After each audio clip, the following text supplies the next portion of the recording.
Marble City. Oh, bro, what you really say? Yeah. Don't W's out. What?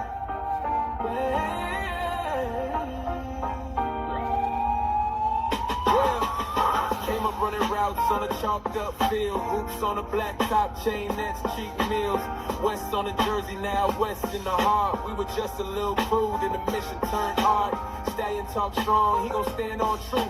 Two-pair tape got the cards for the lost our youth. Coach Shane, old Mac with the game time plan. Big game, Kerry Reeves, show you how to be a stand-up man. Straight out of the west side, throw them W's up, watch the whole world ride. ROUSC, yeah, say it with your chest. It's not just a brand, it's a whole new line. We some rebels with a cause, all about that real talk. Clock hits zero, but the grind don't walk off. ROUSC, yeah, carry it for all of us. It's not just a name, it's the way we stand tall. We don't just chill when the crowd get loud. We stay in the city when the lights die down. Show love to the kids on the crack cement. Dropping knowledge in the huddle like it's heaven sent. Talk grades, talk faith, talk how to treat moms. Talk pain, talk pressure, how to keep calm. From the bleachers to the barbershop, past that flame. Every jersey, every nickname, learn the same last name. Straight out on the west side, on them W's. What's up, everybody? It's your boy, the Italian Stallion, in the house for another episode of Rebels with a Cause. You know what time it is, baby. It's Wednesday night, and it's time for that cause, because that cause don't stop when that clock hits zero.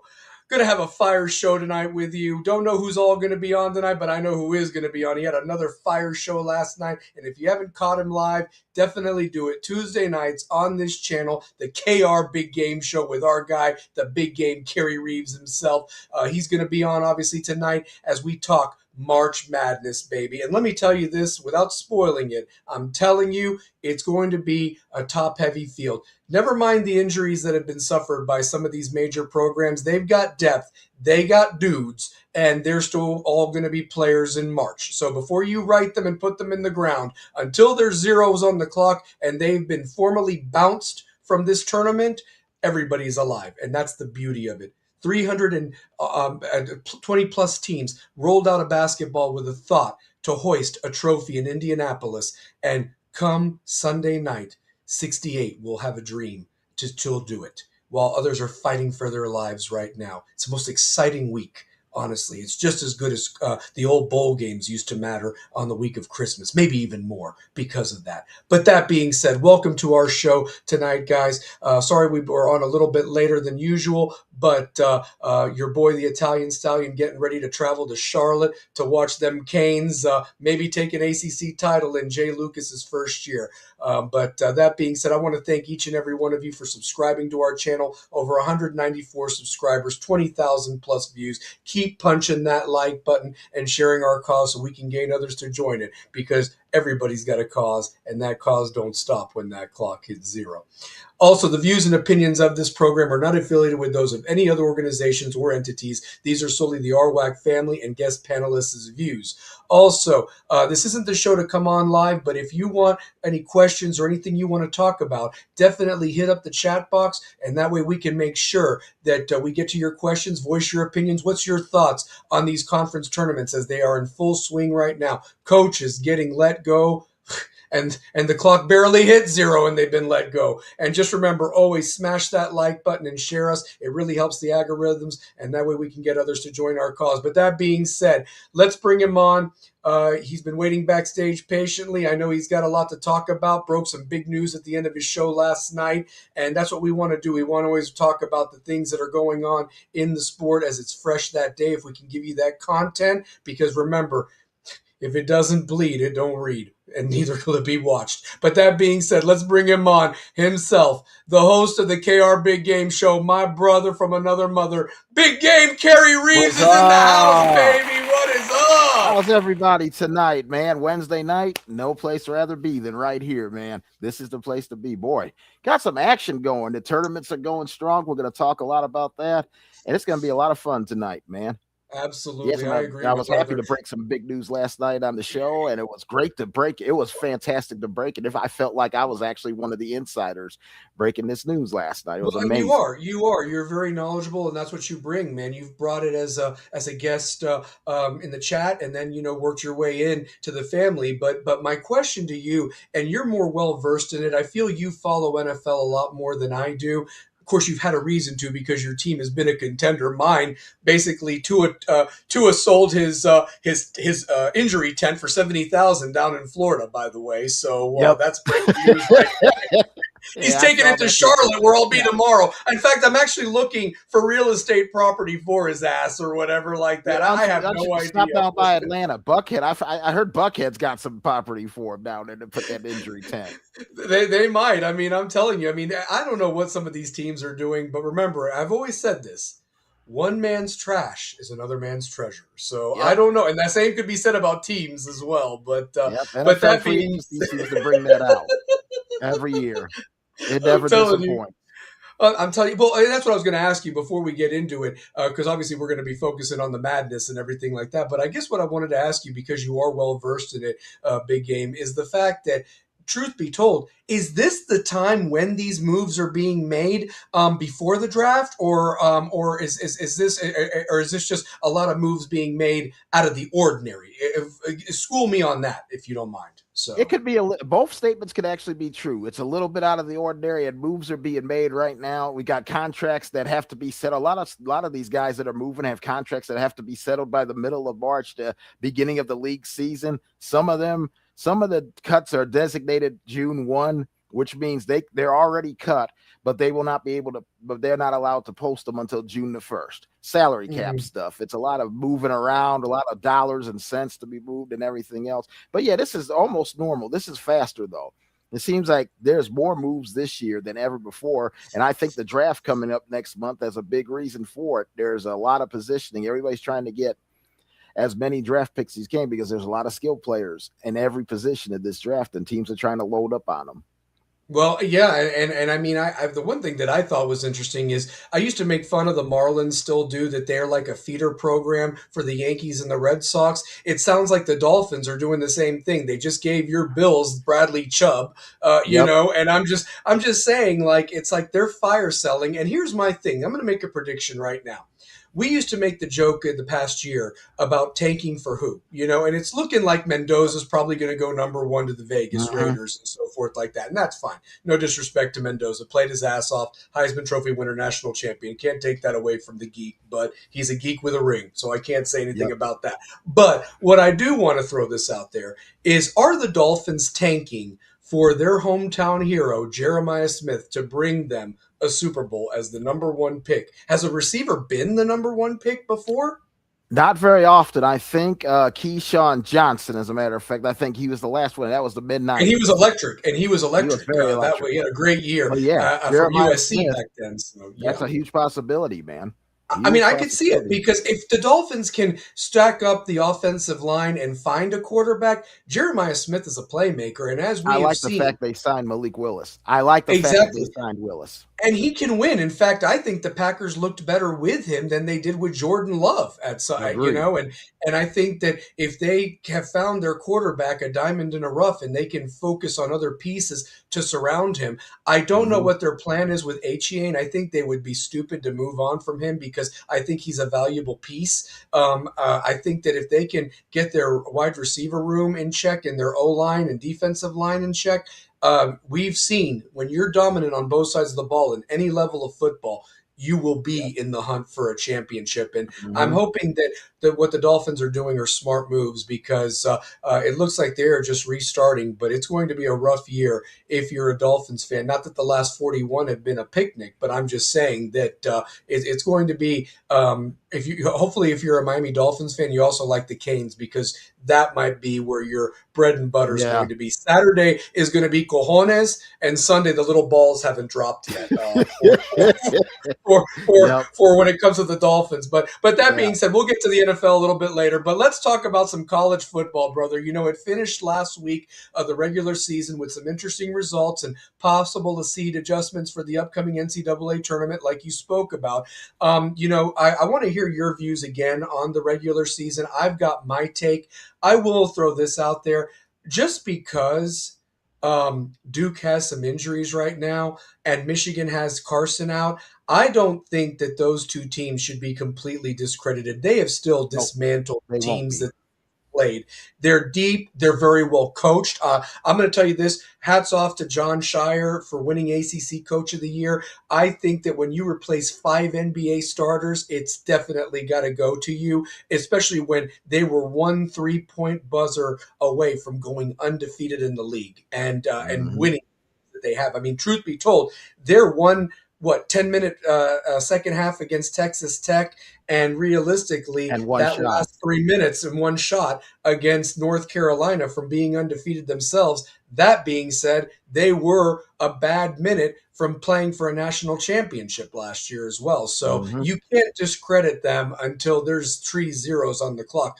Also, Arizona. I mean, you're going to get to see how they navigate their tournament starting tomorrow in the Big 12. And I think that they're definitely a contender. And then those Gators, man. I mean, they look like, I mean, this SEC tournament is looking like it's just going to be the Florida Invitational for the second year in a row. And I shouldn't say that because, you know, Auburn, Alabama, and Tennessee were all in it last year. But you could just tell that the Gators were a little bit of cut above because Mhm. of their stellar guard play that they had, where the other teams were more better up front, I thought. You know, I thought Zakai Ziegler was fantastic for Tennessee. And, you know, obviously Alabama's point guard last year, but realistically, Florida's backcourt was dominant with how deep they were and how they could, you know, rotate 4 or 5 guys in that backcourt. So, yeah.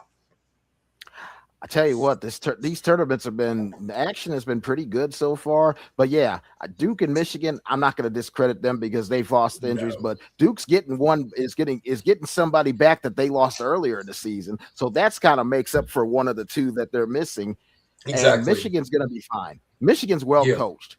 I watched Yeah. them last weekend against Michigan State, and my God, they're so well coached. Dusty May, the job that he's done has absolutely been amazing. They are so well coached and well disciplined. They're going to go a long way. Arizona, I've talked about Tommy Lloyd over and over. That guy can absolutely coach. And that tournament's going to be a lot of fun. A lot of the big ones in that tournament start up tomorrow too. Them in the ACC, you got a lot of the heavyweights getting going. You got Duke and you got Arizona playing tomorrow. And then Friday, you got Michigan and you got Florida playing their first set of games tomorrow Yes. on Friday. So it's going to be a lot of fun. And yes, the SEC looks like the Florida Invitation, but you never know. Oh, You never yeah, know. for sure. For Joe sure. Well, I Lenardi, mean, go ahead, man. I'm sorry. Yeah, go I ahead. talked So, about Joe Lenardi was on today, and Joe Lenardi said Duke, Michigan, Arizona, and even Florida could lose their first round games in the tournament. And he said the seeding's not going to change. I don't think so. And I don't think that you should penalize Duke by taking the #1 overall seed from them. I mean, here's the Nope. thing. They beat Michigan.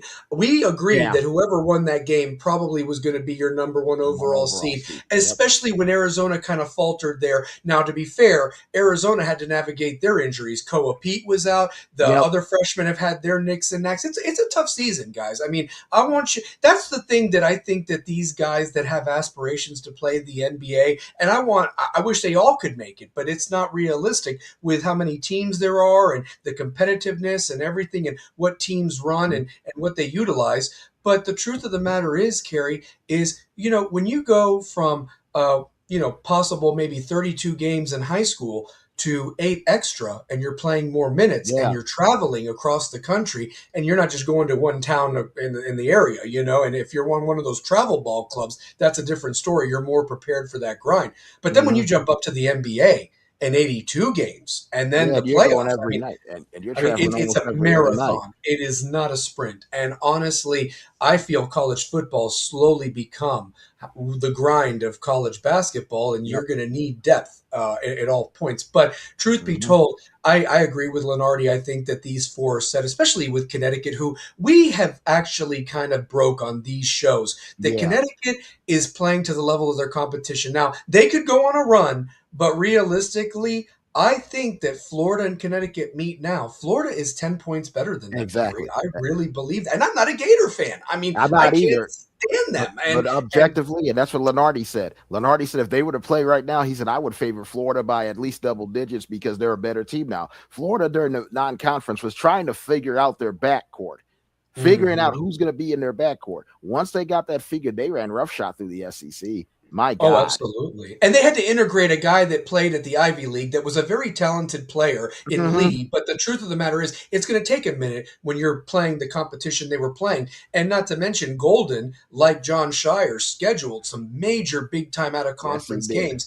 And you got to know how to get better. And then you play in the gauntlet that is the SEC that might be slightly down this year compared to what last year is, but it's still going to be a 10 or 11 team bid. Yep. And that Mhm. that can't be discredited. I mean, Oh that's yeah. a quarter of the damn field right there almost. I mean, Yep. so but truth be told, I really believe that Todd Golden has done a hell of a job, and Boogie Fland having to go from Arkansas to Florida. And here's the thing, with all the expectations Cam Boozer had to have coming in after Cooper Flag, he Yep. has surpassed them. I mean, Oh, his and then numbers some. are better, and and honestly, I think that he has had a better college season and is well deserving of the National Player of the Year if they say it's all done. But to credit Boogie Fland, you had to step in the role of Walter Clayton, who was all everything last Yep. year and Mhm. a phenomenal player, in March. So to step in those shoes, it takes a minute. But those two teams have surpassed the expectations. And then Arizona,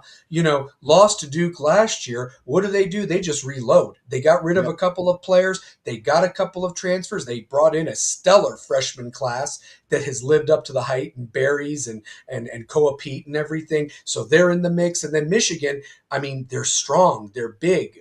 Papaya up front, or Mara Mhm. up front with the Puerto with the Spanish kid, Yoel. I mean, they're strong, man. Yaxel, they're strong up front, and Elliot Cadeau. It's going to be interesting. What are you going to get, good Elliot or bad Elliot? But those four teams, Yep. in my opinion, are up there. But what I was talking about, what I think, and back me up on this, it's going to be interesting of how Selection Sunday plays out, the matchups and everything of that nature. But what I really am looking forward to is, do we have a second year in a row where the top four seeds in each quad at least advance to the second round or whatever That's it's what I'm called? intrigued about. That's what I'm intrigued about too. That's why when I'm looking at Selection Sunday, I'm not looking at 1 and 2. I'm looking at 3, 4, 5, and 6 That's because perfect. that is the range where you could seed any of those teams 3, 4, 5, 6, and any of those teams can do damage. It's gonna be. I'm really excited about seeing how this tournament is going to go. I'm looking at the matchups. There's going to be some interesting matchups. There may be some teams going places that they didn't think they were going, and some matchups that we didn't see coming. The 5-12 matchup is always a scary one. The other scary one to me is the 3-14. You don't want to be a 3. I don't think this is a year you want to be a 3 seed and whoever your 14th seed is going to be a conference champion. It might Oh, be one of the yes. lower conference champions, but these guys, I'm telling you, these kids, because of NIL, you got experienced teams that are in that level that are staying around for the money, and they're going to cost some heck. There's going to be very few blowouts. I think the 1 seeds are going to blow people out at least Mhm. one first game. But then it's going to get tough after that point because you got teams that can beat anybody can beat anybody. Yeah, That's absolutely. and that's what this Well, regular season has been. Well, and you mentioned Duke, going to get Gongba back. I mean, let's be real. If the NCAA tournament was this week in the Final Four, Gongba would be playing. But I think Yep. Shire said it best in his press conference yesterday. He basically said, "We're not going to change anything. We're going to do. We're still going to compete in this And they tournament." shouldn't. But the truth of the matter is, his eyes are what he left on the table last year in the Yep. NCAA tournament. They know what it's like to win an ACC tournament. I mean, I looked it up, Kerry. Do you know it's not North Carolina that has the most ACC tournament titles? It's Duke It's with Duke. 23. And if they win it again this year, which they're favored to do even with these two guys, I mean, it's a 24 point, or 24 tournament wins. That's pretty impressive. Very impressive. Majority of it under Krzyzewski, but for Shire to pick that up and possibly win 3 out of the 4, and the only one they didn't win was the NC State team that went on that magical run a couple years ago. That's pretty impressive. I mean, Very impressive. you have to give him credit. And then you look at the gauntlets of the other tournaments. I mean, realistically, the NCAA is where it counts. I mean, I think that those teams that are really trying not to, depend on the bubble, they're going to do their best to try to get in there.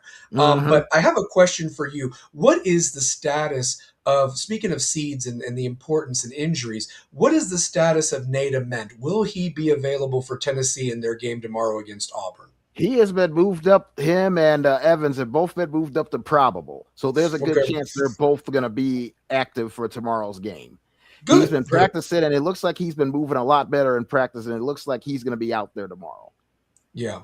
Well, and you want to know something? I mean, truth be told, the loss to Vanderbilt on Saturday was really devastating. I mean, it would have been nice to have him on the court for the Vols because realistically, they could have been the ones with the double bye and not Vanderbilt, And here's the thing. I hope it should play out. I mean, I'm hoping Tennessee puts belts to asses to my favorite coach, and Stephen Pearl tomorrow. But the truth of the matter is that let him settle it. Took him in Nashville. They took us here in Knoxville. Let's see what the hell happens. Settle it in Nashville again on a neutral court. And realistically, Tennessee travels well, and that they'll be there. And the fact is that if Tennessee gets another shot at Florida, which would be really interesting to see. I'm not saying that they win, but I would like to see how Tennessee would do in a next matchup because truth be told, that's really Florida utilized that game against us in Gainesville to really elevate. Boogie Fland was hitting threes all of a sudden, and they have not looked back since that game. And so it's going to be very interesting to see if Tennessee maybe knocks them off and pays them back for losing in the SEC title game last year, and everything like that. So it's just some storylines that I'm keeping an eye on, but you got to take care of business tomorrow before you can even think about Florida. And then you've got an Auburn team that got very lucky. Mississippi State got colder than ice today, and they're playing for their lives to get into the tournament. But Kerry, I'm going to be honest with you. The way that Alabama put belts to asses on them on Saturday night, that game wasn't even competitive. They don't belong in the tournament. That is an absolute crime. Their only avenue is to win the tournament. Their only avenue is to win the tournament, and I don't see them doing it. Has to be. I mean, name me their best win, and they can talk about some bullshit win that they got at the beginning of the year. Right now, they have limped into this tournament. They have their best win in the conference. They were the only team to beat Florida at home. That's it. They were the only ones. That's it. Yeah. And I really think Florida just underestimated that. I don't know, man. Were they partying that night before? I don't know what the hell was going on there. I remember that well because Tennessee was the game after Florida at Auburn at home, and that's when Florida found themselves. That game that them and Tennessee played was early in the conference season.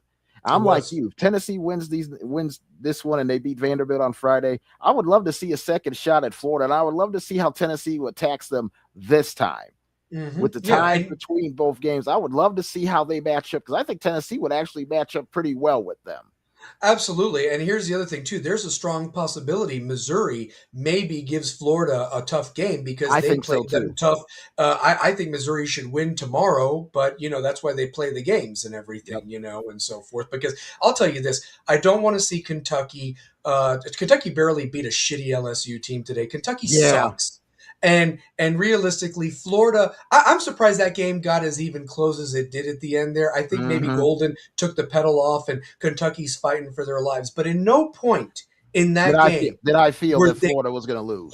Were they competitive? And that was supposed to be senior night or whatever in Rupp Arena. I mean, Florida just absolutely crushed them. And I think Golden has something against Kentucky and who doesn't. And he would, anytime you can embarrass a Royal, a blue blood, you do it or what have you, simple as that. So, but I found interesting today watching Kentucky. This is the first time they ever played on day one of the SEC tournament because you could feel the energy in the arena because usually the first day there's not a whole lot of people there, but there were a lot of Kentucky fans.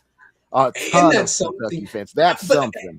And isn't that something, Kerry? Because if you think about that, brother, let's laugh about that for a second. Yeah, Usually I'm they don't just roll in until Friday, and they're Friday, there on the whole Wednesday, you weekend. know? They're there the whole weekend. And to this year, they're there on Wednesday. That's I amazing. mean, well, let me ask you this. If they do get beat by Missouri tomorrow, do you think that Pope is done already, or do you think they give him one more year? Is there a big buyout? I mean, because if there's a sexy name on the market, or they can maybe get somebody that's maybe not happy in the NBA. I mean, here's a name. Here's a name for you. If the Bulls do move on from Billy Donovan was an assistant underneath Rick Pitino. Would Kentucky maybe bring him back and so forth? Wouldn't surprise me. One thing that's not in Pope's corner is that Mitch Barnhart is moving into a new role at Kentucky. He's no longer going to be the AD. They're going to have a brand new AD who's going to have no loyalty to Pope whatsoever. He may want to bring in his own guy. Yeah. And it doesn't matter that Pope was a Kentucky guy or not, because realistically, I mean, right now, I understand what that is like when you bring in a guy that's in the family or the brotherhood or whatever that is and so forth. It doesn't work out that well. Look at Our Lady Vols right now. That had not looked out well.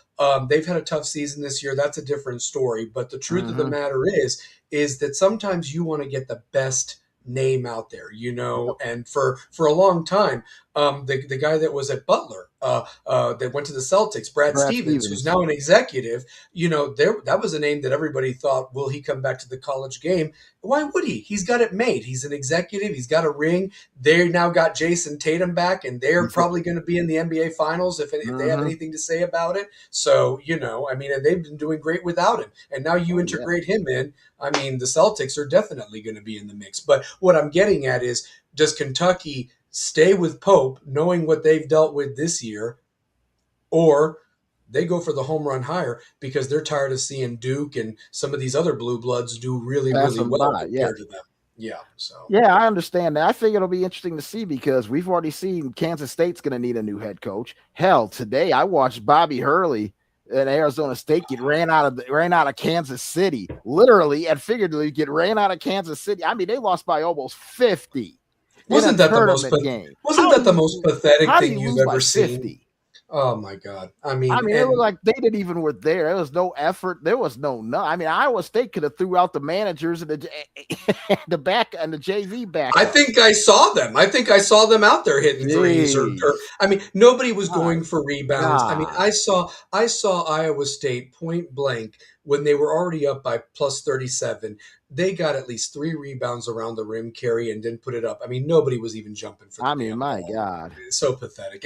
But you know what it could be? I mean, realistically, those players were loyal to Bobby. They knew it was like, what's the point? They're going to get rid of him anyway and everything. And they probably just had to show up because they had to show up. Why risk getting hurt? And, you know, Bobby Hurley will land on his feet. I really believe that, you know, and so comes from a legendary family, not just as a player. His dad was a great coach. His brother coaches UK. Yeah, he'll land on his feet. He'll be fine. Well, and they had some wins this year, you know, but the truth of the matter is in a state that is definitely all Arizona, somebody said it best. Arizona State is to Arizona what Oregon State is to Oregon, unfortunately. You know, they're just there, but there's always going to be one that's going to be a little bit less. I would even argue the Wolfpack with the Tar Heels if you're really going to go state schools, because Duke is a private school. Duke's private school. I mean, Duke's the real rival, but NC State is the name, you know, and because they're public. Yeah, exactly. So there's that we've covered. Let's talk about the Big Ten tournament. You know, we were talking about these 3 through 6 matchups you're going to watch for in the NCAA tournament. And again, what I'm kind of curious about is the fact is that I really believe that if you're looking for an upset in that 3 or 4 line, and they have absolutely collapsed. We knew that they sucked. They always shit the bed every year, unless they're playing Tennessee where they play the game of their lives. But the Purdue Boilermakers are such a shitty damn team that they're crazy enough to go on a stupid run so Braden Smith can break the assist record held by Bobby Hurley that we just talked about. But at the same time, you could see them getting checked out real quick and bounced. I mean, they play tomorrow. I mean, they've dropped from a potential 1 or 2 line to maybe even being like the last 4 seed, if not a 5 themselves with this tank Mhm. that they've done. I mean, they suck, man. They're terrible. Yeah, And they're they're a just boring brand of basketball as well. very Matt Painter. boring. I don't get excited watching them. I just sit. I feel like I'm going to sleep watching them play. It's unbelievable.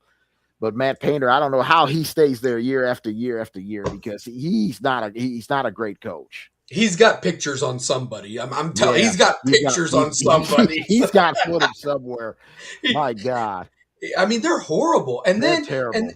and then you look at the other teams in the Big Ten. We've already mentioned Michigan, Illinois. We've talked about them. You know, Mhm. they've been hot and cold, especially with that Euro brand of basketball that they've brought in with the toughness of those kids that have been Mhm. pros overseas. Yep. We do have to laugh about this, though. The Michigan State thing. Oh Okay. gosh. All right. First off, why Fears is even being allowed and not suspended for literally horse kicking Cadeau in the nuts or Tell what me have you about it. is beyond me, Tell man. me There is about no place for that in None. basketball. None. I don't care if that was a guy on Tennessee. I'd say suspend his ass. Yep, That's I'd say suspend bullshit. him. Yeah, you don't That's do that. bullshit. You just Come don't do on. that, man. Come No, on, no. man. That guy's got a future family to think about it. He's getting He like does, and you're that. gonna Come do that, on. man. I mean, honestly, I've never seen a dirtier player in the game than this Fears Oh guy. I mean, God. he is just Yeah. an asshole. I And, mean, and and and it's sad because he's talented. He's very talented, oh, very talented basketball player. But it's so sad to see this other side most of the time. It's if he ridiculous. kept his emotions in check, big game, he would be the guy that would win the big games. But he's too Yep. worried about these stupid antics playing to the crowd. He should be a UFC fighter, in my Yep. opinion, honestly. Mhm. I But they're not agree. even allowed to kick somebody in the balls. They take Exactly. a timeout and get a point taken away if you do that. Yep. So Or get I mean, disqualified. yeah, but nothing was funnier, in my opinion, than Izzo. And I'm going to tell you this, big game. I understand the allure of Tom Izzo, but let's face facts. He's won 1 national championship Yep. in 2000 with a very talented team that bought in the Flintstones, Mo Pete, Mateen Cleaves, Yep. all that group. Very talented group. They've had some years, Yes, they but have. when they get to the national title game or in the Final Four, they get They whipped. lay an egg. They lay They an lay egg. a complete egg. They're great 1 through 4 starting out of the gate, but not much Mhm. for stamina when it counts. Yeah, And I'm just exactly. throwing this out there. I laughed my ass off that Izzo basically brought up the fact, I'm nobody's little brother, and so forth. Well, they've put belts to asses on you twice Yep. now. And realistically, even when Beeline was there, they were still They competitive were still, with you. yeah, very And competitive. football is their bread and butter.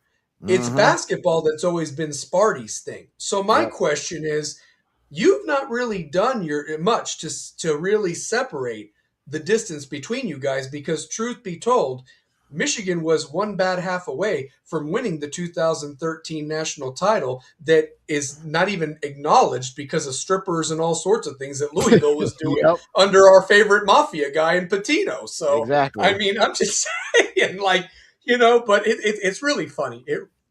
It makes me laugh. But your thoughts on that game on Sunday, because Michigan was just heads and shoulders above them. My God, Michigan is heads and shoulders. I mean, the way they play a physical brand, but they play a disciplined band.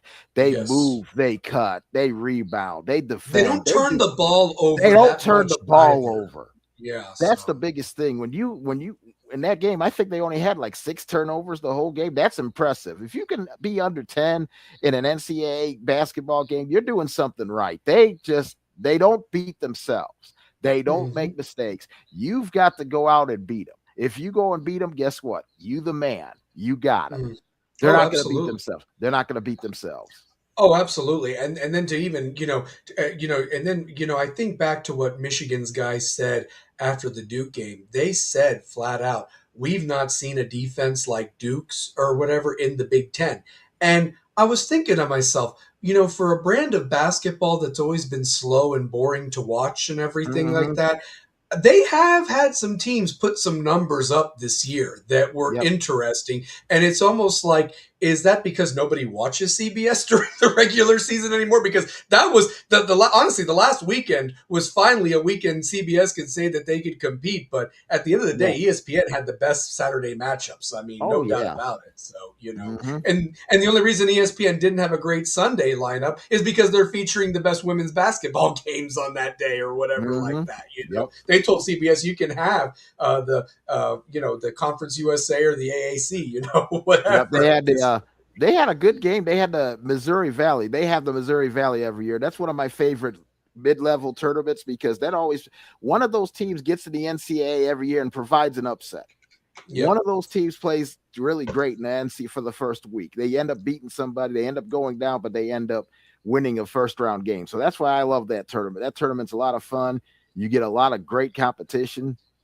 And some of those guys that could be on the big teams like Duke and Michigan are playing down at that level and really succeeding. Absolutely. And, to go off of, you were talking about conferences that kind of excited you. I always was a fan of the WCC. And Yep. honestly, I was shocked to see St. Mary's lose. I don't know what the hell they Yeah. were doing. And Gonzaga's damn lucky. And like our boy Two Paris said on this show, they go as far as their best player goes. You watch them to be somebody that's in that 3 to 6 line that probably might get bounced if they're not careful. I don't care that they're going to start out there in Portland or wherever they're going to be put in or whatever like that. Yeah, they're going to be out in Portland, I guarantee it. They're not deep, man. They just aren't good, in my opinion. They suck. It's not a traditional Gonzaga team, but go ahead. No, it's not. It's not a traditional. And I think this is the last year of the WCC because next year is going to be the new Pac-12. They're part of the new Pac-12, which I'm excited about. I'm glad that it's coming back around, the new Pac-12, and they're excited about it too. Looks like, and I think LA is where they're going to play their tournament next year. Is that either the Circuit Center or the Clippers Arena? So yeah, they're excited about next year being the Pac-12 being back. That's pretty cool. I didn't even know that they were doing that, and they need to be back. Now, my question is, did St. Mary's go with them to make that conference good? Mm-hmm. So there's going to be some, and I hope a lot that of the teams that were in the WCC are going to the Pac-12.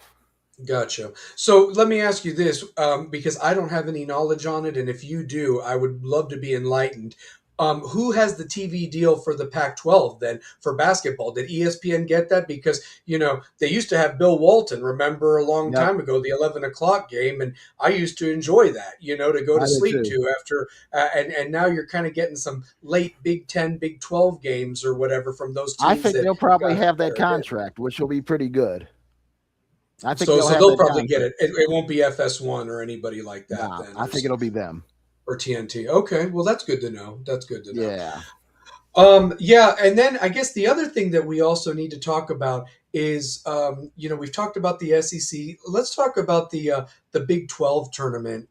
Realistically, BYU, I was shocked to find out that they were a 10 seed. And like you mentioned on the show last week, DeBonce is a guy that you could see going for 40 plus in the NCAA tournament. He set the freshman record yesterday in the first Big 12 game with that 40 points. So I guess my question is, if they're fortunate enough to win tonight, because they're the late game about to go on now and so forth, if it's already going on, my thing with them is that you almost kind of have to see what they do. And are they going to be a pesky team that you don't want to face in the NCAA? Because I could totally see them as a 7 seed or a 6 seed at this point, and so forth. I do too. So, I see them as a dangerous team because that dude can score. DeBonce is just a great player. He can score. He can do everything that you ask for. He's unbelievable. Absolutely. BYU already played this afternoon, and they beat West Virginia by 20. So they've already taken care of that. Tomorrow they get to play Houston.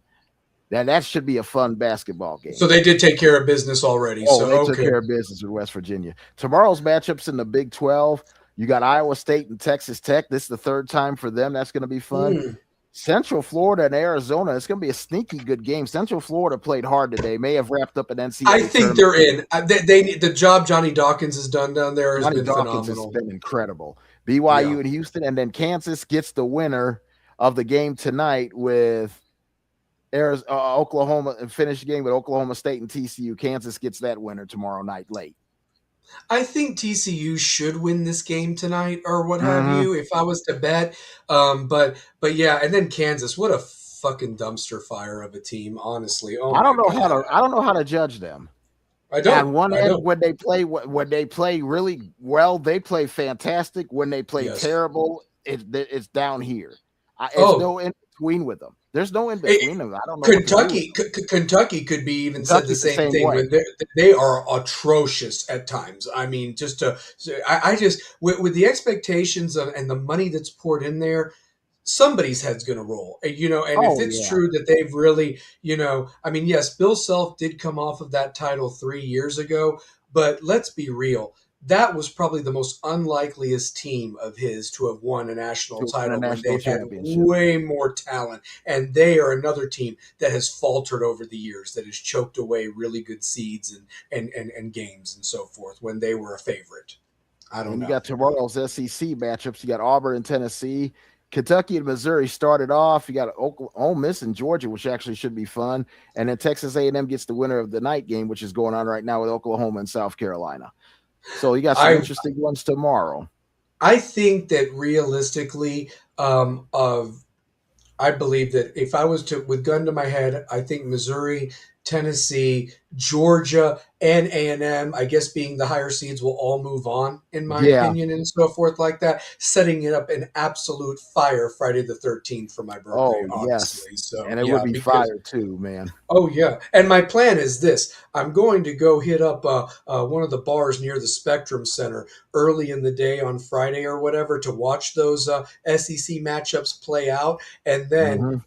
just get me nice and ready for the 7 o'clock and 9:45 games on Friday for Yep. the ACC. So that's what I'm looking forward to the Tell you most. what, And so, Charlotte's gonna does it right for the ACC. They do a great job. That tournament's been there the oh last yeah, few years. People have said nothing but wonderful things about Charlotte being a great host, unbelievable host that Charlotte has been for the ACC, especially yeah, basketball and baseball too. Baseball, they've hosted their baseball postseason tournament. They've been a great host. Lots to do yeah, around Charlotte. it You'll be is, entertained. and You'll be entertained. oh yeah, no, I'm excited as hell, and obviously I'm hoping that some Miami fans made the trek as well. I think so. A little bit of a softball was thrown because I was expecting the Miami game to be the night game, and Duke traditionally to be the noon game, but they flipped them because of the ESPN wanting the rights and everything, and so Miami's the early game in that session or whatever. So I'm trying to get there tomorrow to try to see it. But let me ask you this, big game, as we talk about contenders and pretenders and never will be's, is there obviously the news also broke before the Duke game of Caleb Wilson being out for North Carolina, which makes them a completely different team Different team. altogether. I mean, do you see them making any noise, not only in the ACC, but could they be a problem in this NCAA tournament, or is their season pretty much done at this point? I think their season is pretty much done. I think Caleb Wilson's just that special of a player. He's Yeah. just so special. And when you take a guy like him out of the lineup, they're just a completely different team. Hubert Davis has done a good job, but I don't think he can get past this. This is something I don't think he had a chance to get over. This is a No. tough one. Now they have the ability to possibly do something, but it hurts when you don't have that bullet, that special bullet in the gun. And Caleb Wilson is just special. Absolutely. That's Well, and then that's let just me ask you this. I don't know what's going on in the game right now because it probably just started. The Clemson Wake Forest game was the last game of the ACC. Who's winning that one right now? Just curious. All right, let me check it out right now. Clemson is up by 14 with 2 minutes to go in the Oh, first half. belts to asses right there. And I'm going to tell you this: Clemson's going to smell blood in the water Yeah. because I couldn't believe how bad they played against Carolina last week. And like I Oh said, they were gosh, missing yes. 3 pointers and everything. And really, and I don't know if that was more to do with the Dean Smith Center and that crowd really willing North Carolina to a Senior Day victory. That was But one of I the will. worst games I've seen him play in a couple years. Yeah, well, and I'm going to tell you this: tomorrow night is going to be interesting from a standpoint, and I'm excited just to be there for it. Is the fact that you've got Duke and Florida State, and I think Duke will still win that game. But what's going to be interesting is how crowded that second session is going to be, Yeah. because realistically, you've got Duke and Florida State. Durham is not that far from Charlotte. Charlotte's basically Chapel Hill South, with all the Yep. North Carolina fans, and Clemson's not that far, coming from Greenville, Yep. or from Clemson, South North Carolina, just Carolina. outside of Greenville, coming over to Charlotte. So my point is there's going to be and those Duke fans are going to be rooting for Clemson to Oh knock yeah. off Carolina, especially if Duke takes care of business against Florida State, like I think they should, They even should. without and Foster. But Florida State's been playing really good ball with their new coach. I mean, they won tonight against Cal, but realistically, Florida State is another weird team. I was looking at their schedule, and they're 17-14, but they literally play to the level of their competition. They do. Big game. They suck against some teams they should win against, And then and the then big they teams, play. they show up. They either show up and win or they lose close, and it's like Mhm. that's a scary team, But I think Duke should win tomorrow night. I mean, I think that's. I'm going to go out on a limb here. If Duke was completely healthy, they probably beat everybody in this tournament by 15 plus points, to be honest Yeah. with you. But with those two guys out, I think the margin is probably somewhere between 3-10 that they win by and so forth, especially when you have to have the legs to win 3 games in 3 days or whatever. Exactly. So, Yep. yeah. So, and that's where the depth hurts you. But let me ask you this: if with who you have right now left in these tournaments, gun to your head right now, who do you have winning the Big Ten tournament when it's all said and done on Sunday night? I have Michigan winning the Big Ten tournament. Yep. And the only other team that I could see that would change that would be Illinois. Okay, gotcha. I I agree with that. I agree with that. Wisconsin might sneak in there, Mhm. but I don't. I think Michigan, if they get another shot at Wisconsin, that's one that they would love to avenge, because that was their only regular season loss in the Big Ten and so forth. So you got that. I agree with you on that. Who do you have winning the Big 12 tournament Saturday afternoon? Ooh. I With who's left? believe after the smoke clears, everybody's left. I actually think Houston wins the tournament. I think Arizona does what they're supposed to do, gets to the semifinals or gets to the finals. Their seeding's not going to change. They're the number 1 seed out west. That's not going to change. Houston's playing for a number 2, and they want to stick close in the South. They want to stick in that Midwest area where they can go Oklahoma City and then Houston at home. That's what they want. They're playing for that. And that was another thing I wanted to bring up to you, because I found that very interesting, because here's the truth of it. What if everything holds serve right now, and Houston does? I heard that Houston would get that 2 seed in the South, and yet Florida would be the 1 seed. But here's the thing: Connecticut wouldn't go to the East, being the highest 2 seed, provided they win the Big East tournament and get that. Yep. But realistically, the new rule is that if you're the number 1 overall seed, you do not get the highest 2 seed in your bracket. And No, you so don't. Duke would actually get Michigan State if everything holds serve And UConn as would be their shipped 2 out seed. west. And UConn would be shipped out west. Because And an Eastern team is going to get shipped out west. It always happens. And UConn can do it because UConn has been out west before. They've made a Final Four and won a championship from the West region. 3 times. 3 times they've done it. So they've done it. and So, with 3 different coaches too. With 3 different coaches as well. And it would be nothing new new for UConn to go out west. I think they would handle that. Absolutely. Well, let me ask you this. Okay, so you say Houston. I'm going to throw one out there. The easy pick is to pick Arizona or what have you, but I'm going to go out there and I'm going to throw out Texas Tech, even without JT Toppin gets there. That's another good one. Those are the 2 I was fighting over, is Houston and Texas Tech. Yep. And here's the other thing too. If JT Toppin was playing for Texas Tech, they'd be I would my pick dark Texas horse Tech. right now. They'd be my dark horse for the whole tournament. They're well coached. They believe, and those guys don't give up, man. I mean, until 0-0-0 on the damn clock, they ain't beat, man. They ain't beat. So, and they've got a shot to be a good 3 seed for somebody. I would not want to be. I would not want seed them as a 3 seed and have to face them. Yes, especially if they get if they get the 3 seed, and like let's say for example, I'll give you a scenario. There's a possibility that let's say UConn, if Houston doesn't do well in this tournament, UConn gets the 2 seed down in the South region. Texas Tech could steal the 3 seed, and Lubbock to Houston is very close. I mean, Very it's far close. across the state, but it's not like going across the country either. Exactly. So, yeah. So that's who I have winning the Big 12 right now based on who's left. Let's move to the ACC. I mean, at this point, realistically, until somebody shows me that they can beat Duke, I still got Duke winning this ACC tournament, even I do without too. these 2 guys. I mean, things can happen. They could lose tomorrow night if they just want to just mail it in and get healthy and ready for whatever. But I just think Shire's too competitive to let that happen. Yeah. And here's the thing, Cam Boozer. That's the one. If he was out, that's a different story. That's I a mean, guy completely different story if he was out. averages 23 and 10 a game. And now this Italian guy, Dame Sar, who, listen to this, Kerry, the Duke kids have nicknamed him the Italian Stallion. So how funny would it be if I'm walking around Charlotte? I'll get a picture with him, and I just want to just get a picture with him. Talk to him in Italian and say, I know you're Duke's Italian Stallion, but I'm Miami's Italian Stallion. And you see a 6'8" guy and this little 5'8" guy. There's a whole foot between us. It'd be hilarious. It'd be like Drago versus Rocky Balboa or something like that. I see Duke winning that tournament, but I could see Miami being on the other side of the bracket. They could make the final.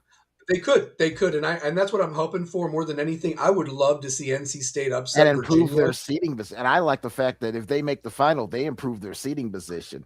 Absolutely. I got them right now as a 7. They could easily be a 6. Yeah, absolutely. They could be a especially tough 6 seed for somebody. That's a team. There's 2 teams that could really improve their seedings, in my opinion, and take advantage of the Duke conundrum if Duke falters. One of them is Clemson tonight. Clemson could find their way, and then like you mentioned, Miami, and then Virginia would be the other team, in my opinion. Virginia could steal an ACC title if they don't have to face Duke. And who knows, maybe they would be able to handle Duke this time without having to worry about Gongba down low, because Gongba terrorized him at the beginning of that game a couple weeks ago. It was him and Boozer scoring left and right, and they didn't have any answer for that down low and everything. So there's that. But basically, I've got Duke as well. Okay, so then let's go to the SEC tournament. What's your thoughts? Is it Florida's to lose at this point, or do you have a dark horse in that one right now in the SEC conference? I have Florida. It's Florida's to lose. The dark horse I have is Arkansas. Arkansas scares me because when they're good, they're really, really, really good. Mm-hmm. But when they're bad can still keep them around in ball games because Calipari's done an outstanding job. Tennessee, if Ament and everybody's back healthy, I could see them making a run to at least Saturday, maybe Sunday. Maybe Florida, if they play Florida Saturday, maybe Florida's figured, okay, we got our number 1 seed wrapped up. We're trying to think more about March. I mean, later on in April than we are the SEC tournament. I want to see how much if Tennessee, because Tennessee last year beat Auburn. Auburn had that same feel.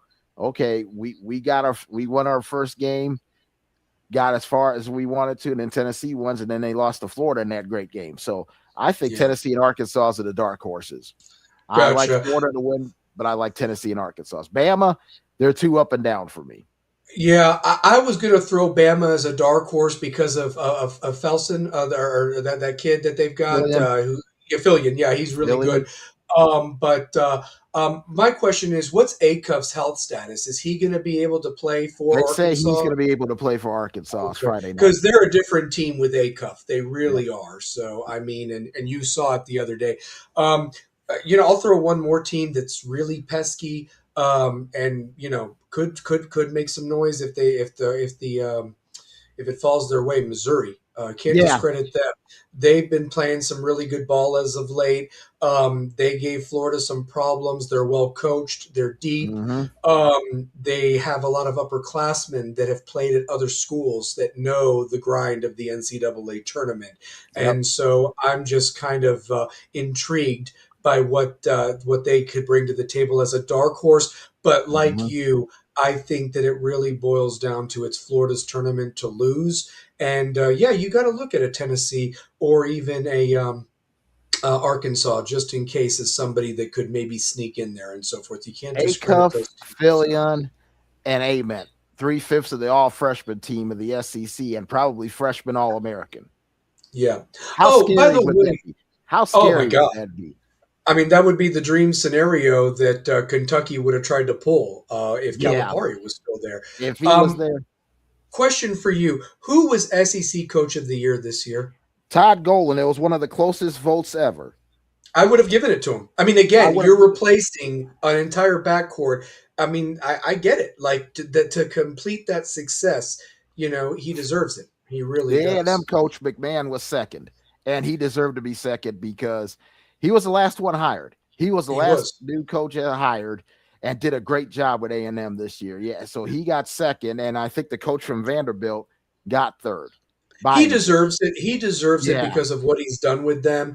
And I'm going to tell you this: you talk about an idiot right now is Buzz that left A&M yeah, for that Maryland job, and they didn't. I mean, they were awful. I mean, I've never seen Maryland basketball that was once a proud team that went toe to toe with Duke and Carolina yep. for so many years with Gary Williams at the helm. I mean, and I then they love leave Gary the Williams. ACC. I mean, yes, I'm going to just say this. They had some great players that played there over the years. Steve Francis, Yep. Grievous Vasquez. I mean, Steve Len Blakes, Bias. Len Bias. I mean, they've had a tradition. They leave the ACC stupidly to go to the Big Yeah, Ten big I game, still and hate that move. they're atrocious. They're Yep, absolutely awful. they So are. I couldn't blame Gillespie for leaving that dumpster fire. So Yep. honestly, so yeah, I mean, But yeah, awful. Gary Williams was one of my all-time favorite coaches, man. I loved Gary Williams. He could I sweat mean, 10 gallons, but that man could coach you. He could coach a paper bag. He could put a paper bag on the court and coach it to make baskets and play defense. He was that and he good. liked it, and he liked his chicken wings. By the way, Oh, he loved his liked chicken. his He still chicken does. wings. Still does love his chicken wings, man. Yeah, Still no, I mean, does. and I'm going to tell you this, man, that was a golden era of the ACC back then because Yep. you had him, you had Roy, you had Kay, and then I mean, it's just nuts to me that those were the dudes, and then you had Skip Prosser, rest in peace at Skip Wake Prosser, Forest, that rest in had some really. peace. Herb Yep. Sendick was at NC State at the time; it had some And good it looks teams. like Herb Sendick's going to be back in coaching. It looks He like should be. he's going to be a front runner for I forgot for the maybe for Kansas State. Yeah, and here's the thing: Herb Sendick, again, another assistant on the Patino Kentucky Yep. teams in the early '90s. It was On it. it was Patino with Herb Sendick, Tubby Smith, and Billy Donovan. Those were his three assistants. And look at the names I just And named John there, man. Pelfrey. Don't forget John And Pelfrey. Pelfrey. And Pelfrey as well. So I mean, I'm just saying that though I would be like I said, keep an eye on Billy Donovan possibly being Kentucky's next coach. He doesn't have to worry about being in Patino or Tubby Smith's shadow. He can make his own name and look at the success. Yep. I mean, I would argue if he never leaves Florida, the success that they now have under Golden would have probably continued to be maintained because Mhm. I think what broke him was that really great team they had in 2014 that lost weirdly in the Sweet 16, and Yep. they were the favorite that year. And Connecticut came out of nowhere to win that tournament too. There was a Mhm. couple weird tournaments that I've always felt that there were some teams that should have won, but it's why it's called March Madness. And somebody came out of Exactly. nowhere and snuck a banner, and you can't fault them for that. They did it, Can't but fault I him for that. Nope. so. Um, we're going to talk. We talked about it a little bit last week, and I don't know how much we can talk about it. We might get into it more next week as we get ready for the actual tournament. But when you talk about what it takes to win this tournament, it's a tough tournament to win. I mean, It you've got to is. have health, you got to have coaching, and you've got to be able to not be such a one-dimensional team. I mean, Yep. some teams live by the three, die by the three. I mean, Louisville was damn lucky to win today Oh against God, SMU. yeah. And SMU, I would like to have seen them in the tournament, but unfortunately, without our own BJ Edwards out there, that really hurt their cause Yeah. because they were a solid team. at the beginning of the year, and Boopy Mills can only do so much, and he didn't really have that great of a game. I think Nope. Louisville had really, coned in on him and wanted to Mhm. make somebody else beat them. But that's a team that lives and dies by the three, They and do. and you have to have more than that to win this tournament. And I think you need to have height. You need to have rebounding, like you said.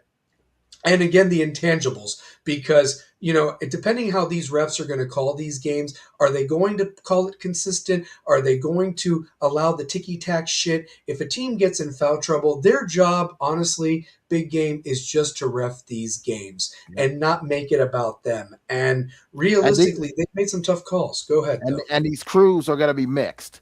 So Yeah. you're going to have some people that haven't worked together all year, and it's usually a toughie. But for the most part, with the NCAA tournament, they've done a good job. The officials have done a pretty good job letting the guys play.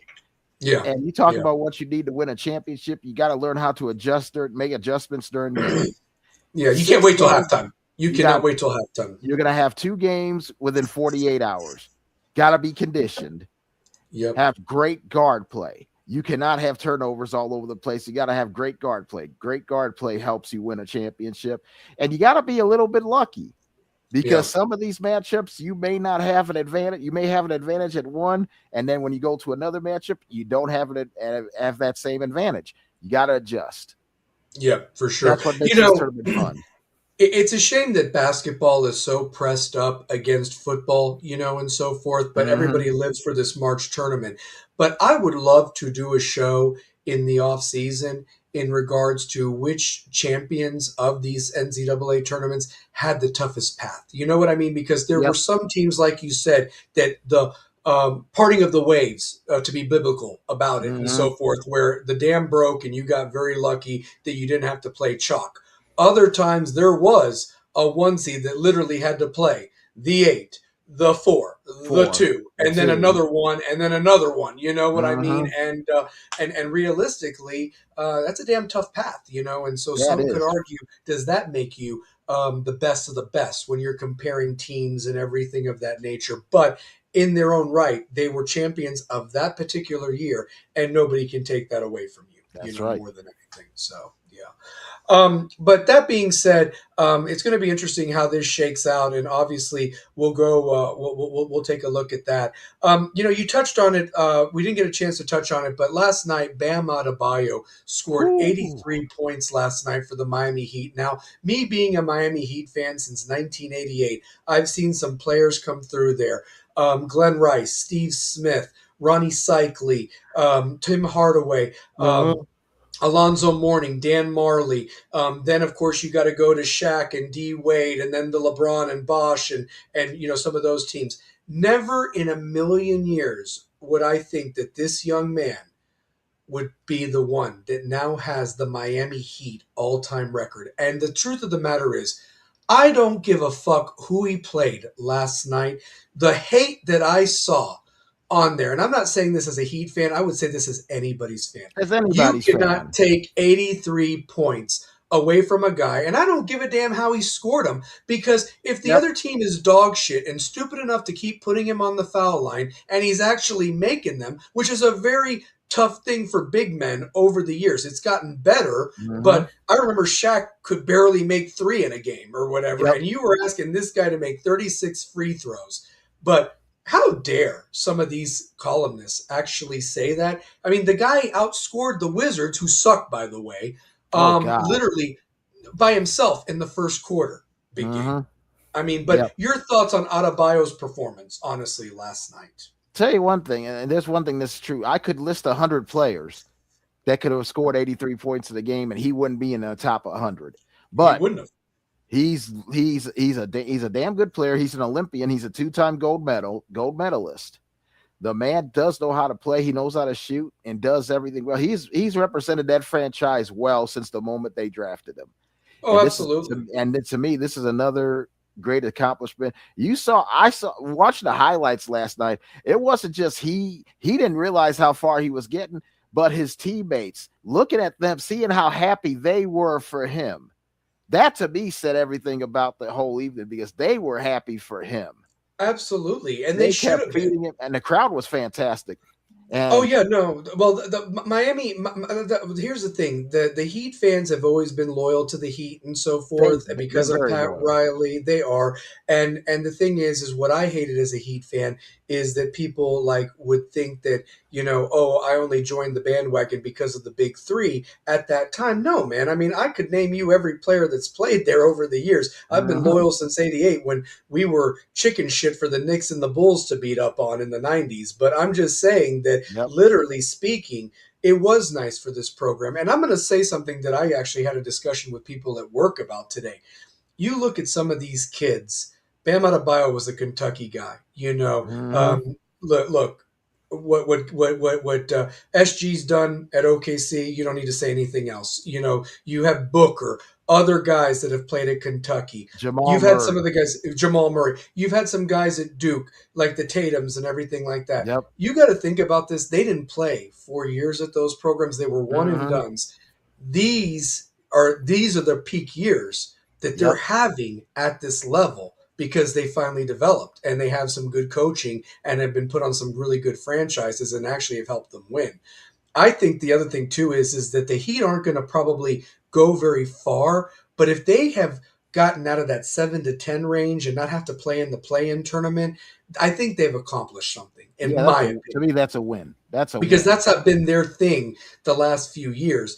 And a lot of people criticized Riley for not making more moves during this free agency. But realistically, I think that he's going to maybe go after a big fish this summer for a little bit of a lesser price to surround some pieces. But Adebayo may have played himself to get a max contract with the Yep. Heat with that performance last night. So yeah, I mean, Very impressed with him as a player, person. Having Asia Wilson as a girlfriend doesn't hurt either. Best player in the WNBA doesn't hurt either. But absolutely, and he's total team. He's he is. all the time. Fans love him in that city. Very loyal, very respectful. Happy for him to get that. Now the next game is going to be hard as hell for him to do anything because once you follow an 83, Kobe had 81, and in his next game he had 17. It's Yeah. hard to do something that next night. My question is this: when you do have an 83-point game, what does that move the needle for in terms of the damn Gee, average or whatever? That's something Woo. right there. So yeah, Yeah, for sure, man, for oh sure. man.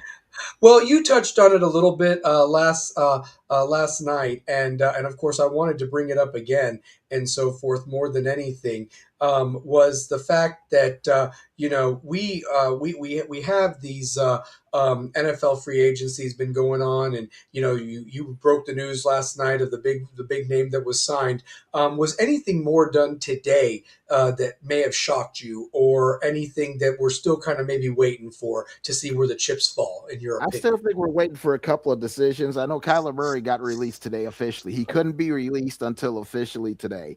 He's been released. And I Well, now you think can he's go gonna play Call of Duty, but keep going. So and I yeah, think but he's gonna end up in Minnesota because it was reported he went up to Minnesota to have a physical done. So I think that's where he's gonna end up is Minnesota. And I think that would be a great place for him. They have I a agree. ready-made defense, they got receivers, they have a decent running game. To me, Kyler Murray makes them a playoff team. Makes them a Absolutely. possible playoff team. He's a big move, and not other than that, I didn't see a whole lot of other big moves except Trey Hendrickson getting signed by Baltimore 12 hours after the Crosby thing fell through, and I'm sitting there going, that deal got done last night, folks. Don't fool yourself and say that deal got done this morning. No, that deal got done They last just night. waited. They just waited They to break it dropped this morning when Crosby. people were the hell awake or whatever like And that. I just So I mean, my feelings for Baltimore, I've never really cared for the team, but now the organization who I respected for a long time, I'm not caring for much anymore because they handled this thing all kinds of wrong, man. they're trash. I mean, They're here they're trash. getting rid of Crosby's in coaches that have town. made them legitimate. They're getting rid of Yep. coaches that were legitimate. I mean, they're trash. I mean, they Yeah. really are. So You got an organization that got guys that have been there too long. oh, And absolutely. they fired the coach. Yeah, Yeah, and then to me that was, and to me now I'm sitting there looking, going, John Harbaugh knew exactly what he was doing, getting out. He never protested. He got out. He found the Giants found him. He got another job. Well, and then let me ask you this, Kerry. So now with Tua going to Charlotte, to the Panthers, or what have Atlanta. you, like He's in that. Atlanta. Oh, is he? He's in Atlanta. I thought He's he in went to Atlanta. Charlotte. Okay, so he's No, in Atlanta. Okay, so the Falcons are banking on him because what? Penix is out with the injury or whatever, and they cut Cousins and what have yep. you. Is that what They they? cut they I cut Kirk mean, Cousins, and I think they're looking for they want a competition between Penix and Tua. They both are similar quarterbacks. They're both left-handed. The system could run perfect for either one. But Penix injury, you got one injury history with Penix, which is all body injuries, and then you got Tua's injury. How many concussions we've had? 5 concussions over his career. I don't know what Atlanta. I think they're hoping to get through this year. They don't have a number 1 pick. Now, next year they have a number 1 pick. Plus, there's some other problems they got. James Pierce, the legal trouble he's in Atlanta right now. I heard that's He going to may be not. that's not He going to may go not. away. I mean, Nope. yeah. He may not be there at all this year. His career may be over before it really even began. Just an But idiot. they've got a lot of issues. Stefanski's coming in at the right time, but in that division, anybody can win that division. You could get the 7, 8 wins. You could win that division. I mean, Tampa. It's a collection Tampa, of shit. It really yep, is. I Tampa's mean, collection. Yeah, they Saints let is Mike Evans crap. go to San Francisco. The Saints got the Saints. Hey, Travis Etienne going to the Saints was a big surprise. That I was did a not big see one. that coming. I did not Yeah, see that one coming. I was kind of shocked about that too because realistically, I thought that the Jaguars were going to try to go one more year with this, and they Yep. they they they didn't do it or what have you. And the other thing, the other team that I wanted to kind of just make a not so much of a joke about, but let's take a look at what Harbaugh does with the Giants. You know what I Yeah. mean, and so forth. Because they've got that young nucleus. They're going to get some draft picks, and let's see Mm-hmm. what they do in Jackson Dart's second year. But truth be told, man, some of these moves, the Colts are all in with, and I bring up the Giants because of the move the Colts made. Signing Daniel Jones to that deal, and Yeah. they must feel very good about that. But it's like I told my buddy at work, I said, listen, when you have Jonathan Taylor back there, that helps a lot of things. You know what I I think they mean? More feel than pretty good anything. about where they're going. They signed their receiver Alec Pierce. I think they gave him too much money, but that's I just think they me. did too. But Yeah. signing Jones really stabilizes the offense and everything. They got to work on getting the line better, getting the defensive line better, getting themselves back. They wanted Hendrickson bad because he would have anchored that defensive line because his old defensive coordinator in Cincinnati is in Indianapolis. And that would have been a perfect fit for him too. But Baltimore came a calling, and the next thing you know, that mess happened. So Indianapolis is going to be interesting. Tennessee, the moves that they made will be interesting to see. Got a lot of players that used to play for both Salah and Dayball, which I think is actually pretty good. They got to do something because when you have a generational talent like Cam Ward, and I'm really going to be intrigued if they do pull the trigger and draft Malinoa at that right tackle spot so they can reunite those That two would be guys a great and pick so for them. forth. That'd be a It would be, especially with how impressed a lot of the scouts were with him, and he solidified himself as a top 3 pick. The other thing that I was going to bring up that I wanted to laugh with you about, not that this team needed to have any help because it's a miracle that they got as far as they did. But what the hell were the New England Patriots doing? We knew they were going to get rid of Stephon Diggs for choking a bitch, but the truth of the matter was what the fuck were they doing signing Dubs or Romeo Dubs? He's not even a fast receiver. They need to get speed there, man, to help their quarterback that had nobody to throw to in that game. Did they not learn anything? And he's had an injury history, and they gave him $80 million. And drops in the damn end zone he screwed me so much in fantasy over the years. I piss on that. I would take a rookie receiver before drafting Dobbs in fantasy football ever again. And that's who the Patriots signed right there, man. Honestly. They didn't get any faster on the outside. They did not get any faster. Unless they're going for a draft pick that I don't know about, but I mean, shit. They got to improve that offensive line too. I mean, because they got obliterated in the Super Bowl. Swiss cheese. They got obliterated. They need to Turnstiles did better on the New York subway compared to what that offensive line did in that Super Bowl. Man, that kid got killed back there. So, and speaking of New York, what a circle of life moment for Geno Smith. Back to the Jets. I'm sitting there going, you left the Jets. years ago when you got punched in the face, you left the Jets, you go to Seattle, you go to the Raiders, and now it's a circle of life moment. Right back to the Jets. Are you Here, kidding me? here, I got something for you for it. And he got emotional about it. That is funny. And he was emotional about it. He got emotional about going back to the Jets. By the way, I also some other things that were talked about. I asked my buddy, and it wasn't Larry Frank. Love Larry Frank. I hope he had a wonderful birthday last week. And anyway, but he's keeping the seat warm for me for Friday. But the truth of the matter was, I heard this from Louisiana when I heard that it really is going to be Aaron Rodgers, probably going to be the quarterback number one for the Steelers from Louisiana. This is what I heard. Yep, he's coming back. Oh, Aaron, boy. Here's the majority of Pittsburgh fans right here. And then the trade for Pittman from Indianapolis, who was expendable after they gave Pierce all that money, and then getting Rico Dowdle. This is McCarthy is going with people that he coached in Dallas. Yeah, Rico Dowdle, I think, is a good ad. Dude, he was the only thing that really kept the Panthers competitive last year. And realistically, I think that he is a phenomenal, underestimated back that runs with heart. Yeah. If he can stay injury-free, keep an eye on him. That was a fantastic pickup signing. there. Yeah. So, yeah. Talk to me more about what are the Chiefs doing? Are they making any noise right now? Obviously, they've got the injuries that they have to overcome. But what's their strategy as they kind of go into this year with a lot of unknowns, Kerry? I think they're going to have to work on their defense and their left tackle situation. I think they're going to focus the draft on their defense and their left tackle. You lost both your corners to the Rams. Your left tackle situation hasn't been situated out. You got Mahomes with an injury. We don't know if he's going to be back week 1. Travis Kelce is coming back, and I believe this is his last year. It's only a 1-year contract, and I believe this is his last year. He's getting married at some point this summer, so it's to Taylor Swift. So I think this is his last year. Getting Kenneth Walker was fantastic, but if you don't have the line to improve, guess what? It's not going to help him. Not going to help you run the ball much if you don't have that offensive line improved. So Can I say something real quick? Whenever Kelce and her get married, they'll be divorced in a year, and she'll write a whole album about what a horrible. Oh, of course, he'll be the next great album will be Travis Kelce. We all know what that's going to be.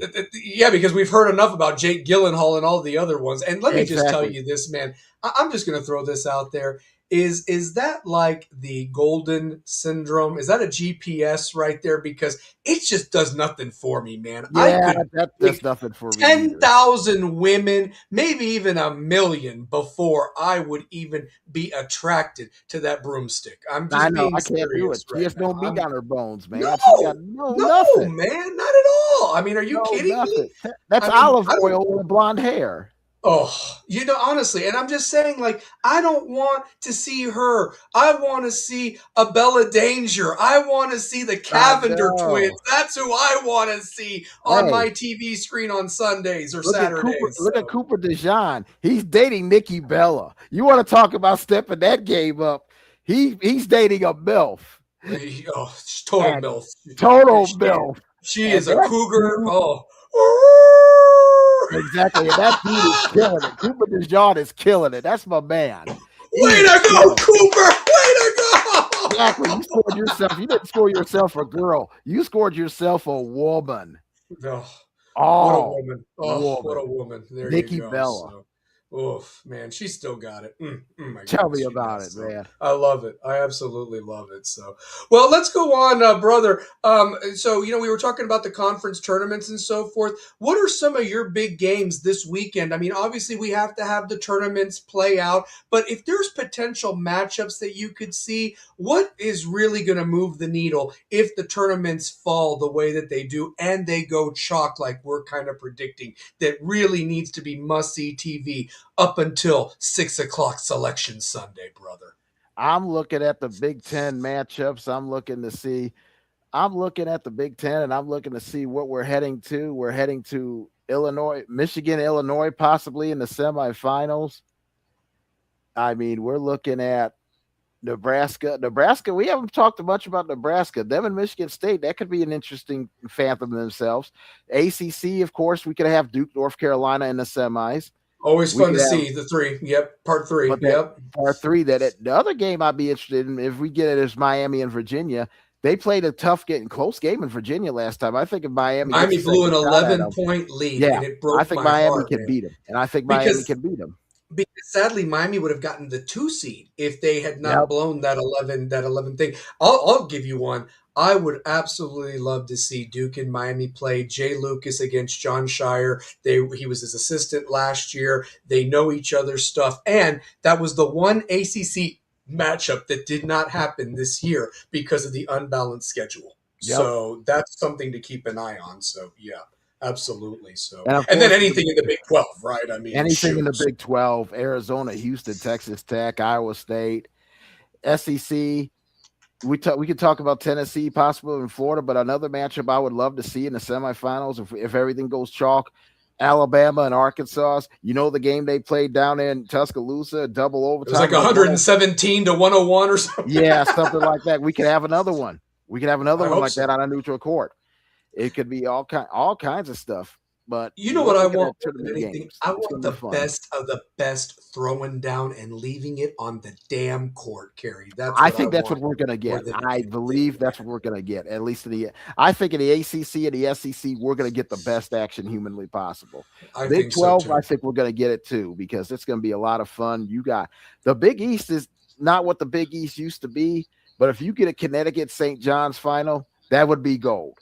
Mm-hmm. That would be Or gold. and watch out for some of these others that have found the way to beat Connecticut. I mean, Watch out for Seton Hall's Seton a Hall. dangerous Watch out team. for Yeah, Seton Hall. Seton Hall. So, yep, absolutely. Creighton's always been a dangerous team in the Yep. tournament and so forth. So they're around. So yeah, absolutely. So yeah. Oh yeah. For sure. Well, let me. We didn't get to have a Stallion Speaks episode on Sunday, but I wanted to bring that segment just for this tonight. Let me ask you this, Big Game. Who was your idiot of the week, by the way? So, oh boy, there were some good candidates this week. My idiots. There were some really good candidates. Really good candidates. My idiot of the week, though, has to go to the Baltimore Raven organization. How they handled this whole Max Crosby thing stinks to high heaven. Max Crosby's literally in Baltimore. His wife's checking out houses. He's doing the physical. You wait till he gets there, and then you tell him, oh, you failed your physical. The trade is off. Come on, man. And then Eric DaCosta today has the nerve to get up in front of a microphone and tries to pass off that we were interested in signing both Hendrickson and Max Crosby. I said, bullshit. Bullshit. You can't afford both of them. Even the fact that Lamar Jackson renegotiated his contract, you still couldn't afford both of them. You've already lost your center. You lost a couple of linebackers. You've lost 6 players to free agency. And you don't have a damn kicker. You still don't have a damn damn kicker. So, I mean, there's that. You still don't have a kicker. I mean, my God. And then you stand up there and go, yeah, we were trying to. I was so disappointed. He tried to give off that he was disappointed. No, you weren't. You weren't disappointed. Everybody saw when the NFL Network reporters saw through your bullshit. That tells you everything you need to know. And they saw through your bullshit. You're the Baltimore Ravens. Once I thought they were a class organization, they're trash. They're just like other teams. Hell, Cleveland to me was the worst organization. They've surpassed Cleveland now. And Cleveland's horrible. Oh, absolutely. But the Ravens have gone past Cleveland. That's how bad I'm sitting here talking. That's just terrible. I agree. They're idiots. I got a couple of idiots this week. First and foremost, whoever actually decided to give Sharon Moore a pass there in Michigan for what he did and everything like that. I'm gonna tell you this, man. That guy has a star shining on his ass that I've never seen. And I'm going to tell you this. That lawyer, somebody. And not only that woman attorney, and they were getting friendly, and you saw Sharon Moore's wife looking. I'm going to bring it up more on Stallion Speaks.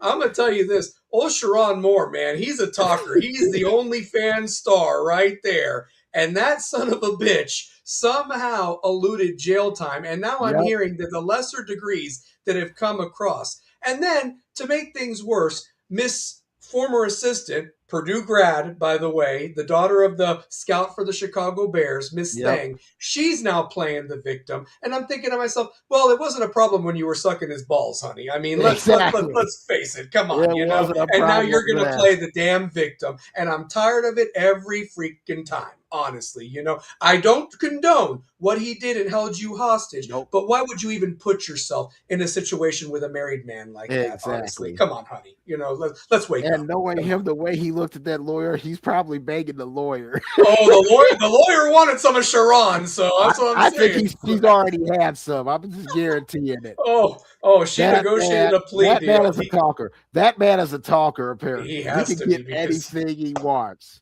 I'm telling you, because if you look at the son of a bitch, I mean, Fright would be frightened by him, honestly. Speaking of idiots, goodness gracious. Speaking of idiots, I was watching one of the ACC games, the SMU Louisville game, and I saw your favorite idiot, the commissioner of the ACC, Jim Phillips, sitting there courtside, and he's sitting there talking with people, like hobnobbing, like he's somebody special. And I sat there looking at you, son of a bitch. Hey, can you imagine if I run into that son of a bitch down there in you Charlotte? I will go up to him and I'll just put this right in his face, honestly. And I'll say, you know what? I'd like to almost troll him. And I say, can you tell me why you didn't put Miami in the ACC championship? You're the sorriest son of a bitch commissioner of all time. I mean, goodness gracious. Yep. And by the way, we should have known Jay Lucas had no damn shot to win the ACC Coach of the Year, being the Miami basketball coach. Let's be real. Yeah. I mean, the ACC hates Miami. I mean, absolutely loathes Miami in any sport. It's a damn shame too. It is a damn shame, man. I mean, they don't understand. How does that man have a job? I'm still trying to figure out how that man has a job. He's got footage. He's got pictures on somebody. Pictures on them. Well, and then he's got that secretary that answers his emails for him because he's too chicken shit himself to answer his own emails. So the secretary handles it, and then when she's not working for him, she goes home and cooks spaghetti and plays with her and holds her dog by the fireplace. I don't know what happens by the fireplace, but that was on the bio of the ACC. If you want to look it up, go check it out. It's the most pathetic thing I've ever seen in my life. The other idiot of the week was Stephen Pearl, politicking for his team, and he looked like such a dumbass, honestly. And it's like, you just got your ass whipped on Saturday by Big Brother, and realistically, you would be a spot wasted in that tournament, honestly. And it's not that I have nothing against Auburn whatsoever. I have a problem with the Pearls and how stupid they sound. And I want to see the Miami of Ohio coach who got wrongly done at Xavier, by the way, didn't even get a fair shot there. I want him and Pearl 3 rounds in one of those celebrity boxing matches. Oh, hell yeah. I want them to go at it because I think he'd break old Pearl's I don't know who was worse, face nose. Bruce with his comments or Stephen with his comments. I don't know who was worse. Without a doubt, man, honestly. So, and that being said, that moves us to our favorite segment that we do, the They Stink segment. So, Carrie, who were some stinkeroos this week, by the way, in your opinion? Oh, boy. Some stinkeroos, man, oh, man. Lou Dort of the Oklahoma City Thunder. You and your flagrant fouls, kicking Jokic in the nuts, and then hitting him in the face 3 nights later. Come on, man. You're on the best team in the NBA. You got the best record.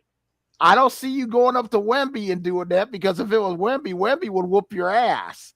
Come on, man. You're better than that. And your suspension, you got to keep you under it, because if you get suspended during the playoffs, that could cost you guys a shot at repeating. You need to control yourself. What a stink. Hey, when he did those shots, I'm like, damn, Mr. Cheap Shot and bastard. And I got one more. The manager of Team USA Baseball, Mark DeRosa. Mark DeRosa has been an idiot before. But how do you say during the press conference, we've already qualified for the next round, when you hadn't qualified for the next round and you go out and get beat by Italy? Italy. I didn't even know Italy liked baseball, to be honest with you. I didn't know they had a team in the tournament. The only teams I know in the tournament, Dominican, Mexico, Puerto Japan, Rico, right? Japan. Japan. I mean, shit. Maybe Great Britain had a damn team in the day. I'm like, Great Britain? Who the hell? Great Britain. And you That's what I'm lost to saying. Italy. And you lost to Italy. It's America's sport, and you didn't. I mean, what the hell are you doing over there? I mean, and I looked at the score and I go, "What was this in? Was it soccer or what?" So I thought, yeah, if this was a World Cup, I'll tell you what, if this was a World Cup game, them and Mexico tonight would have played 0-0 just to get the U.S. out of the picture. But apparently Italy won, so U.S. is in the court, is in the round. They needed Italy to win for them to get in the round instead of taking care of business. And Mark DeRosa, God, what an idiot! You stink. Are these the grandsons of Joe DiMaggio and Marilyn Monroe that we don't know about that play for Italy over there that they stored away? Because that's the only thing that I can think of Italy when I think of old Italian baseball players. Now, the only player on Italy that I knew was Jack Corleone. He played at Florida. Corleone. He was at Florida. Corleone. He's part of the Corleone family. Yeah, he's part of the. Yeah, he made an offer he couldn't refuse. Oh, I fucking love it. I mean, no, but I mean, I looked at that score, Kerry, and I had to do a double take, and I'm like, Italy, really? Really? Italy's got a team. I didn't even know Italy had a damn team. Oh my God, Italy! I mean, I'm sitting there going, God, Mark DeRosa, you stink, man. You can't be manager of the next Team USA team. I gotta get a smarter person. Hell, I'd rather have Joe Girardi, and I think he's dumber than a box of rocks, but at least he knows that you have to win your games to qualify. Come on, man. I know, man. You stink. God. Well, my stinkeroos. I kind of said it to you guys on our chat off screen. The Lady Vols have been absolutely awful. I mean, and to lose to Alabama, and big game, they just didn't lose, man. They got ran off the damn court. And there's now talk that they're going to miss the women's tournament because of this losing streak. They're going to get in, but everybody's mailed it in. I mean, it hurts me because of how much love I have for the Lady Vols and Pat Summitt and what she did for me back in the day. And it's like that. I'm glad she ain't alive to see this, to be honest. Oh, this would break her heart. This would break her heart. I mean, it's atrocious of what this is. 16 and 13, and yeah, they'll get into the NCAA tournament because they've never missed an NCAA tournament. That would be a crime for them to miss the NCAA tournament. But things have got to change. They have to. They absolutely have to. She's on a hot, and I like Kim Caldwell. She'll be on a hot seat next year. She'll be on the hot seat next year because things got to get better than this. You went in 3 weeks. You went from possibly hosting the first 2 rounds of the NCAA tournament to being now you're probably going to somebody. You're probably going to a number 1 seed, probably UCLA. You know what? No, they're going to give them to Connecticut so Connecticut can put them out of their misery. Just put them out of their misery. Just one more time for Gino to, wad our face. Lo and behold, that blowhard. One more stinkeroo has to be Michigan State on Sunday. I have so many friends that are Michigan State fans, but man, Izzo at that press conference. First off, he looked drunk. I mean, there's just something about him. Everybody used to be like, oh, they loved him and everything. But ever since that Larry Nassar thing came out, man, I'm going to be honest with you, dude, man. He really is. And he looks like Kay at the end, Roy Williams at the end, Boeheim at the end.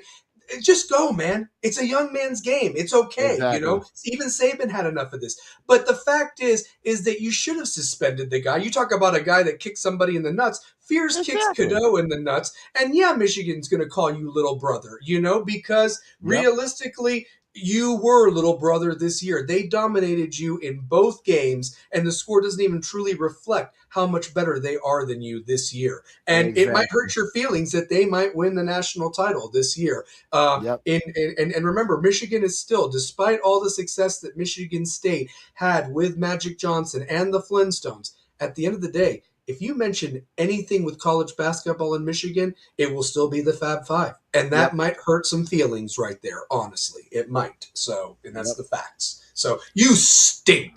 So, Michigan State, for sure. My God. Michigan State, man. Another bridesmaid, a lot like Oregon in college football. Yep, I'm telling exactly. You, so. I'm telling you.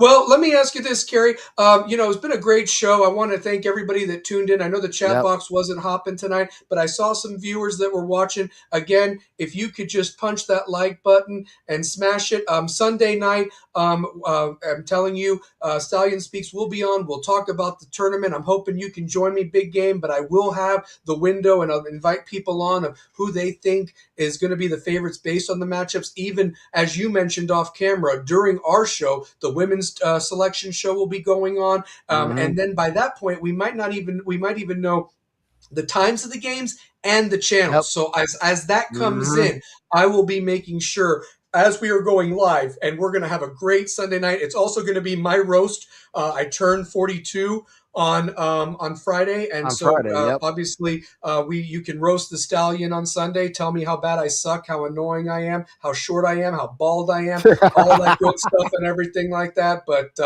you can do all that, and it won't hurt my feelings. I love a good roast. So, but join us Sunday at 8:00 on Stallion Speaks. It's going to be a fire show. But final thoughts, brother, before we get the hell out of here tonight for another awesome episode of Rebels with the Cause, man. All right. Last thing tonight. Look forward to this weekend, finishing these conference tournaments, and then getting to the brackets on Sunday night. It's all about the brackets. I want to see where your number one seeds are going to be. I want to see the 3 through 6 seed teams. I want to see where they're placed. I want to see where Miami of Ohio's placed. Yes. I want to see their seeding and where they're placed. They're going to be a tough out. Their experience. Yep. I had a chance to watch them this weekend. They're experienced. They're experienced. They're tough. They're tough-minded. Good basketball. They got a great coach. They got a great coach who got a raw deal at Xavier, man. And they could cause some problems in the NCAA tournament. So I'm dying to see where they're seated and who they're with.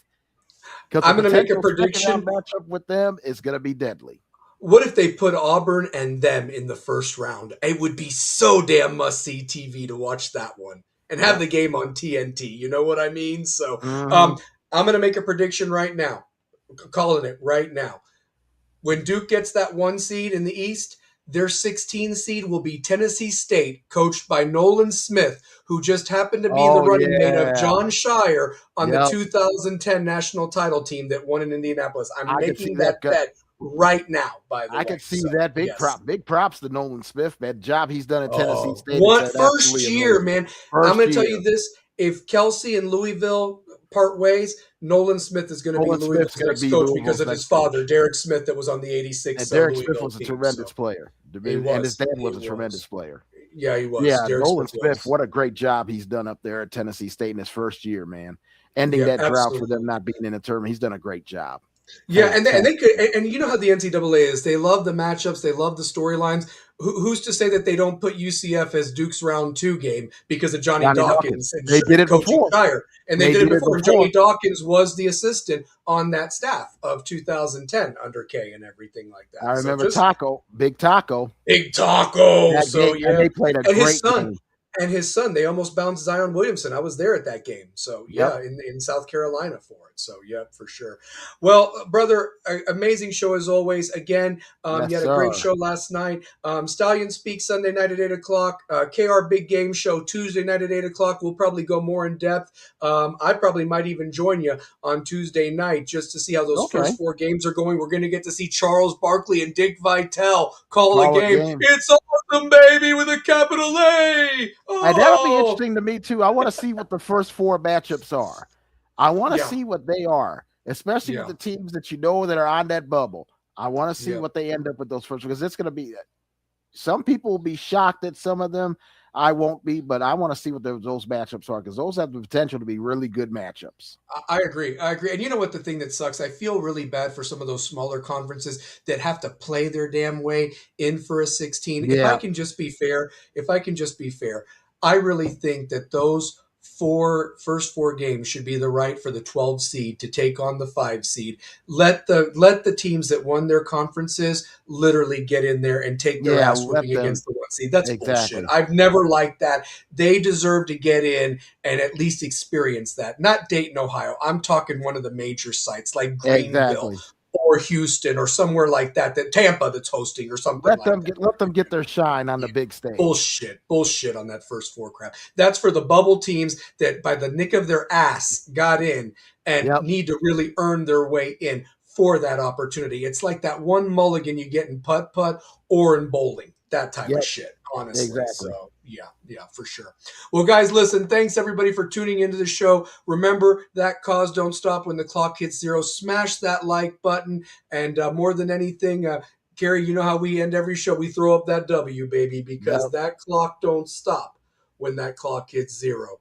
It's Rebels with a Cause. We out. For KR Big Game and myself, the Italian Stallion, enjoy the madness, baby. I'm on my way to Charlotte right now. Enjoy it, baby. It's here. You got it. Straight out of Marble City. Rebel, you what they say. Yeah. Them W's out. What?